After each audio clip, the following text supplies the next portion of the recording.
14. The laugh that never came. By 8:30, Julia was through with writing the letter to Dan. She felt relieved, as if she had swept clean all the dark corners of her heart, now that she had uncaged the family secret. At the same time, she felt sad as she realized that the letter was more or less a divorce warrant. Once it was in Dan's hands, he would scream for a divorce. Understandable though. Who would want to be taken for a fool by his own wife? She put the thick sheets of paper into a large envelope, sealed it and walked to the door.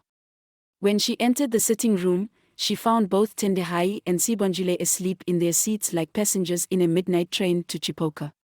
Crossing the floor noiselessly, she went out of the house to the garage and took the car out. Within moments, she was driving towards the heart of the city, but when she noticed that the traffic was congested and that there were fewer cars going to Limber, she suddenly swung off the Blantyre lane, U-turned, and took the Limber lane, not caring about the curses the other drivers were muttering as they rammed on the brakes, the tires screeching in protest. She drove fast, trying to put her thoughts in order at the same time. What was she going to do now that she had written that letter of confession to Dan moved to Sibongile's house? For sure Dan wasn't going to welcome her in his house again. Who would tolerate a seasoned liar? Maybe the best way out for her was to start looking for a job and move in permanently with Sibongile and Tendehai. She reached the Limber post office in a record time that would have prompted the traffic policeman to snatch her ignition keys if they had known about it. She parked the Datsun and walked past 6 fat Asians checking their postboxes for the morning mail. She stopped in the doorway and frowned at the long queues in front of the counter which stretched from one end of the room to the other. Behind this counter was a row of post office personnel impassively carrying out their duties in the manner of ticket sellers at a crowded bus terminal, not looking at you at all. Ignoring the queues because she wanted her letter to be posted quite early so that by that afternoon Dan should have it, she strode to the counter, pushed a 1-kwacha note forward, and said, "1 stamp, please." The man behind the counter would have called her names for jumping the queue and maybe would have threatened never to serve her that day if he hadn't looked up and noticed the expression she was wearing. It was an expression that would have silenced anyone in his position. She was glaring at him, her eyes saying, "Man, don't dare refuse." It was an expression of superiority. The man shrugged, lowered his eyes, and issued her the stamp, wondering whether perhaps she was the postmaster general's daughter or something. After posting the letter, satisfied that it would leave on one of the morning buses to Mangochi, she went back to the car, started the engine and drove away slowly. She was in no hurry to go home for she had a lot of thinking to do although she was feeling tired and in need of a bath. How would Dan react? Would he go straight to the court's people, or would he go to her home and sort out the matter with her relatives? Would he, good God, react by taking on a mistress without delay? And then how would people who had known her since college days react? What would be the neighbors' attitude towards her? What would they be saying behind her back? She drove slowly until she saw the park on her left. The first thing that she noticed was the tranquility, the solitude of the place. And since her life was in a mess, what more did she need apart from being alone to try and work out something? Of course, Sibo was always there to help. She stopped the car by the roadside and walked into the park. Except for a nanny looking after little white twins in a pram, the place was a real private world. For a moment she couldn't help wondering why final year students never took advantage of the privacy offered by such parks. As she walked towards the bench near a dried-up pond, the nanny said, "Hi," and Julia noticed that the woman was a South African colored. "They make good nannies," a friend had said to her once. The statement echoing in her ears now, she wanted to ask the colored woman whether she could get her a nanny when she suddenly realized with a stab of pain that probably within a few hours Dan would be declaring their marriage null and void. God good. Hi. Julia nodded to the nanny and walked away quickly to the bench whose layer of original paint had since been rubbed off by different bottoms over the years. She sat down with a sigh and, God, was she tired. As if under the influence of a magic wand, she fell into a long dreamless sleep, the wind blowing gently, making the trees dance to its slow tune. 2 little birds with proud, long tails landed on the bench. Then both of them stepped onto Julia's lap, twittered mischievously and flew off the moment they heard her snore. It was hours later when she woke up. Maybe it was the glare of the midday sun that disturbed her. She looked around. There were several people in the park now, most of them elderly who had nothing to do whenever they were staying with their sons, daughters, and so on. Further down, there were a few lads playing football. The private world had become public. She walked out to her car, got in and drove off. The sleep had done her some good, for her mind was clear again. I've to see Alphonse today. It's my turn now to laugh, isn't it? He thought he was going to get a cool 1,000 kwacha from me, eh? The fool. Wait till I tell him what I've done. His rotten blackmailing scheme won't mean a thing. Some people. Ever since she had met him at the open market, she had developed a deep-seated hatred for the man. He was a stupid hyena who would sell his own mother for a bar of Vice soap. Plain stupid. Why hadn't he just approached her and asked for a few kwachas, or better still, why hadn't he kept out of the way?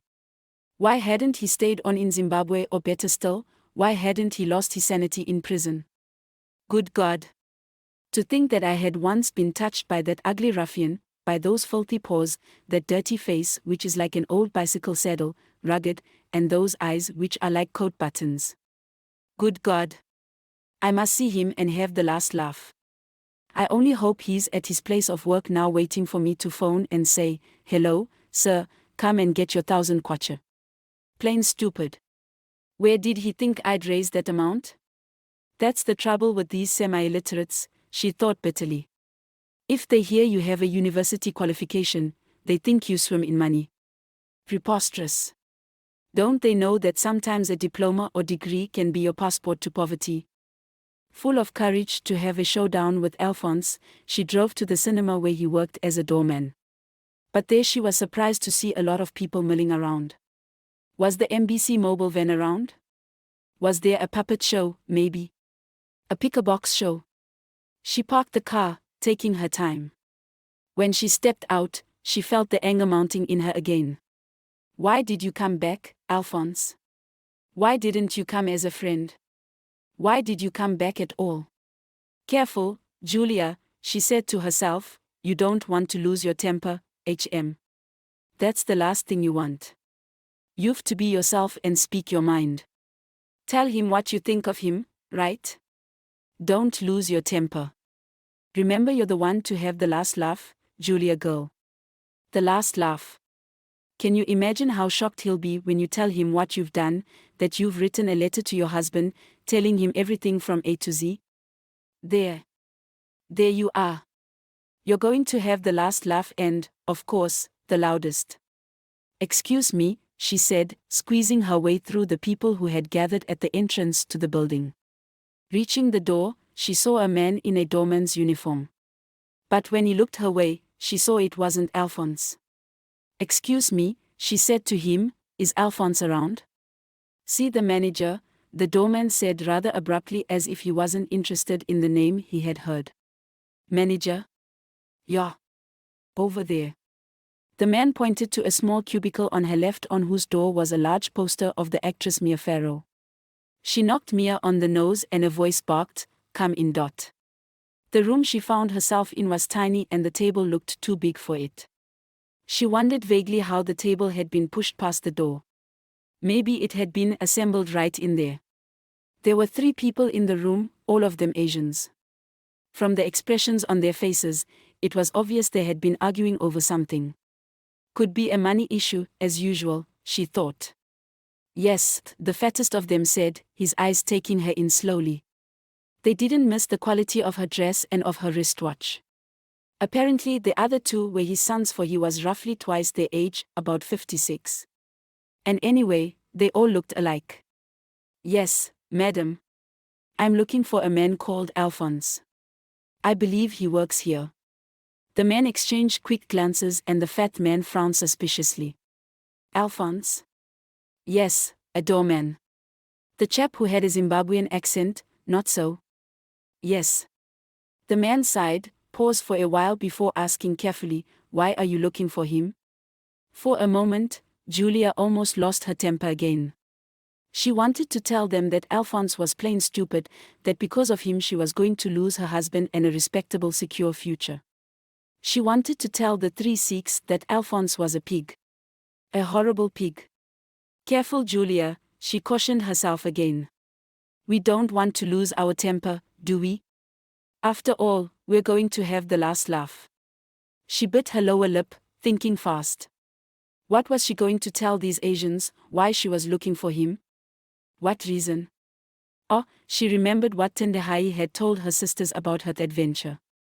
He's got my kid sister's school bag, she said quickly. Oh, the fat man's eyes lit up. Then from under the table he picked up a briefcase which Julia recognized immediately as Tendahai's. It could be this one, no so. He had this with him last night. That's it. He was a strong man, the man said, shoving the briefcase forward. Was? You mean he isn't working here anymore, she said, her spirit sinking somewhat. I wanted to have the last laugh. I wanted to hit back. I wanted to shatter his dream of making 1,000 kwacha the easy way. You haven't heard? The fat man asked, looking at her in the eye. What? There was a robbery here last night, he said with a labored sigh. Then with a tormented look he glared at the two younger men. I shouldn't have been keeping lots of cash in this office. What can I do if I'm left to run the business alone? Maybe it's my fault, anyway. Not so. Well, the burglars broke in here last night and made away with thousands of kwachas. They were in a Datsun coupe, I'm told.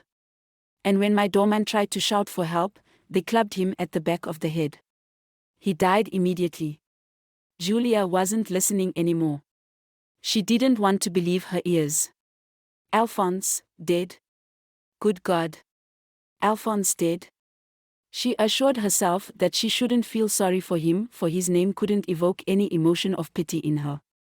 But it was too late to get the letter of confession back before it reached Dan's hands. Maybe Dan had already got it by then. Mangochi wasn't too far away. But the letter, if only I had known. Good God. Why did I write it? Why? But another voice inside her said it was a good thing she had written it, for she would be a freer person now. No person enjoys real happiness if he's harboring a dark secret. The earlier it's out of the way, the better. I don't care whether Alphonse is dead or not, he's a bastard. Born a bastard. Died a bastard.